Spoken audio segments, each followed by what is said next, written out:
21वीं सदी में मेडिकल फील्ड ने तमाम तरक्की कर ली है। हर रोज कोई नए ट्रीटमेंट्स भी सामने आ रहे हैं। बावजूद इसके लोग कैंसर या टीबी जैसी खतरनाक बीमारियों से नहीं, बल्कि साधारण खांसी जुकाम के आगे बेबस और लाचार हो रहे हैं। आप सोच रहे होंगे इसकी वजह क्या है? दरअसल दिल्ली के 2 बड़े हॉस्पिटल्स ने रिसर्च की है और खुलासा ये हुआ है कि अब जो एंटीबायोटिक्स हम लेते हैं फाइट करने के लिए इन बीमारियों को, वो बेअसर हो चली हैं।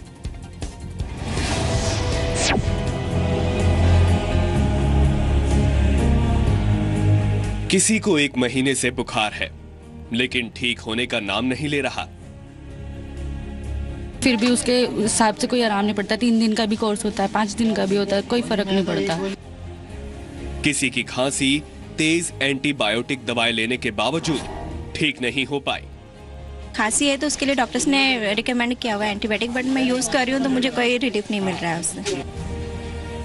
तो कोई बिना जाने ही दवाएं खाए चला जा रहा है। एंटीबायोटिक का 5 दिन का कोर्स करने के बाद भी टेस्ट ठीक नहीं होते हो तो फिर आपको स्पुटम बलगम की जांच करानी होगी।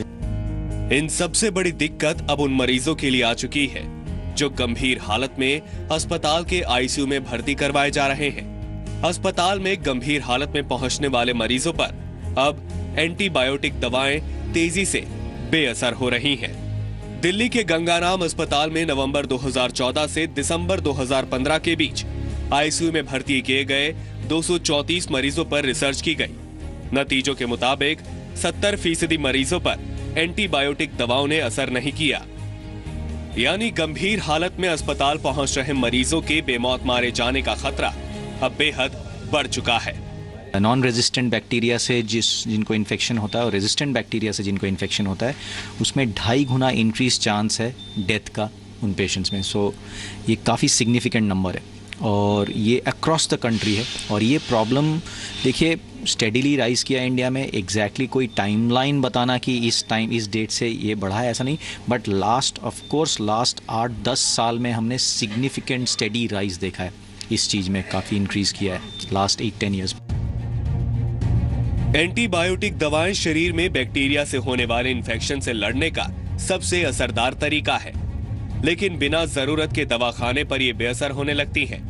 डॉक्टर इन खतरों को जानने के बावजूद मरीज को जल्दी भला चंगा करने की जल्दबाजी में बिना जांच किए ही दवा लिख देते हैं। इस सच की तस्दीक करता है राजधानी के एम्स में हुआ एक सर्वे। एम्स के फार्माकोलॉजी डिपार्टमेंट ने नवंबर 2014 से लेकर दिसंबर 2015 के बीच दिल्ली एनसीआर के 500 डेंटिस्ट का सर्वे किया। सर्वे में पता चला कि 74% डॉक्टर शरीर में बैक्टीरिया की जांच करवाए बिना ही मरीजों को एंटीबायोटिक दवाएं दे रहे हैं। केवल 26% ने टेस्ट के जरिए ये जानने की कोशिश की कि वास्तव में इन दवाओं की जरूरत है भी या नहीं।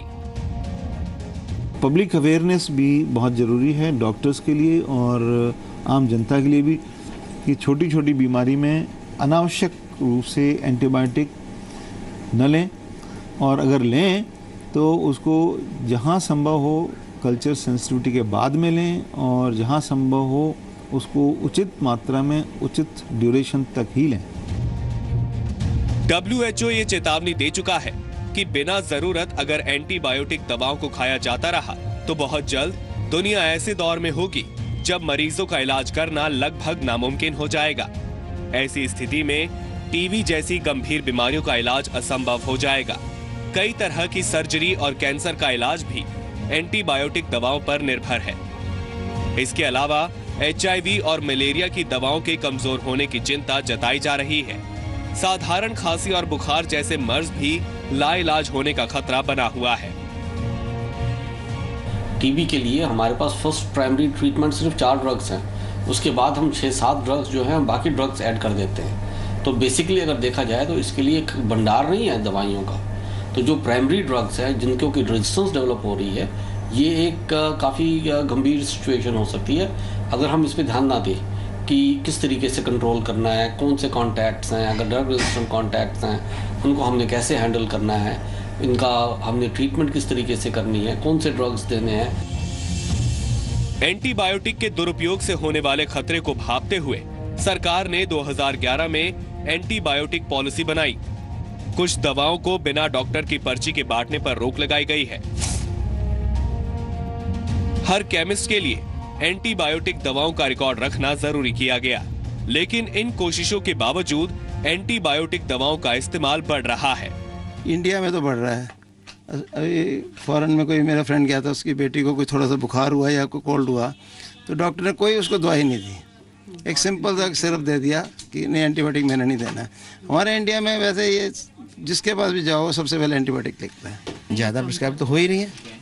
एक जीपी जनरल फिजिशियन भी और एक सुपर स्पेशलिस्ट सब लिखते हैं। कुछ डॉक्टर्स हैं जिनके असूल हैं, वो 3 दिन तक वेट करते हैं। यही वजह है कि एंटीबायोटिक दवाओं को लेकर केंद्र सरकार सरकारी अस्पतालों में डॉक्टरों को जागरूक कर रही है। Indian council for medical research यानी ICMR ने देश के 70 सरकारी अस्पतालों के लिए एंटीबायोटिक दवाओं के इस्तेमाल पर लगाम लगाने के लिए कार्यक्रम चलाया है।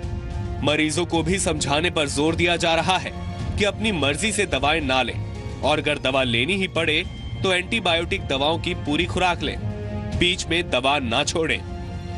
हम लोग एक अवेयरनेस प्रोग्राम ला रहे हैं मेडिकल कॉलेज में, टर्शियरी केयर में, सेकेंडरी केयर में, कि एंटीबायोटिक्स तभी यूज करें जब ज़रूरत है और करें तो पूरी तरह से करें, और कोशिश हो जहाँ पर भी ड्रग सेंसिटिविटी की फैसिलिटी हो वहाँ पर ड्रग सेंसिटिविटी टेस्ट करके ही एंटीबायोटिक दें, उसके बिना नहीं दें। एंटीबायोटिक दवाओं को लेकर केंद्र सरकार की चुनौती कितनी बड़ी है, ये WHO के एक सर्वे से पता लगता है।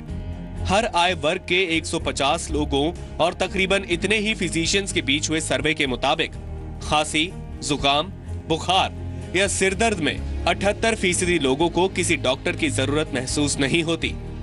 ये भी पता लगा कि एक परिवार में इस्तेमाल की गई दवा 3 सदस्यों द्वारा आजमाई जाती है। खास बात यह है कि एक डोज के असर के बाद लोग दूसरे समय दवा ना लेना अधिक बेहतर समझते हैं। इन दवाओं को लेकर डॉक्टरों की समझ भी कम है। 17% डॉक्टर जुकाम में भी एंटीबायोटिक देते हैं, जबकि WHO जुकाम के लिए किसी भी तरह की एंटीबायोटिक का सुझाव नहीं देता। अगर आप दवाओं का अधिक इस्तेमाल करते हैं तो जान लीजिए कि विश्व भर की कोई भी फार्मा कंपनी कम से कम अगले 20 साल तक कोई भी नई एंटीबायोटिक दवा तैयार नहीं करने वाली, क्योंकि नया एंटीबायोटिक अभी तक कोई कंपनी खोज नहीं पाई है। पूजा मक्कड़, जी मीडिया, दिल्ली।